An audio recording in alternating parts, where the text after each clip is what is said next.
కొంతమందికి ఎవరికైతే ఈ ఫార్ములా 1 రేసింగ్లో ఇంట్రెస్ట్ ఉంటే మైకెల్ షూమాకర్ అని ఒక లెజెండ్ ఆయన, ఫార్ములా 1 రేస్ ఆయన. ఓకే. ఆ ఫార్ములా 1 రేస్ ఆయన ప్రపంచ ఛాంపియన్ 7 సార్లు. అసలు ఆయన కొట్టిన ఇంతవరకు లేరు. 91 సార్లు గెలిచాడు.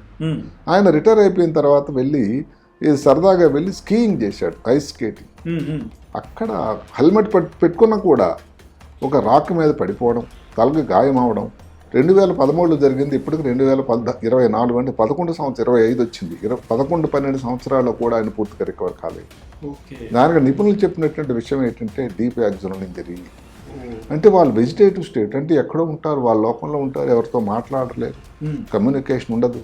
ప్రతి దానికోసం కోమా మళ్ళీ వేరు. కోమా అంటే అసలు కళ్ళు కూడా తెరవండి. వీళ్ళు కళ్ళు తెరుస్తారు, చూస్తారు, కానీ ఎక్కడో వాళ్ళ లోకంలో ఉంటారు. ప్రతి దానికి కూడా వాళ్ళు మన వ్యక్తి మీద డిపెండ్ అవ్వడం. భోజనం కావాలని అడగలేరు, చెప్పలేరు, చేయలేరు. అలాంటి పరిస్థితి. సెన్సేషన్స్ అంటే మనం అది అప్రిషియేట్ చేయడం కష్టం అది వాళ్ళకి.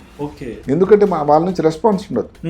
కోమా అంటే పూర్తిగా లేకుండా, కంటి చూపు లేకుండా అలాగ నిశ్చేదంగా పడి ఉన్నవాళ్ళు.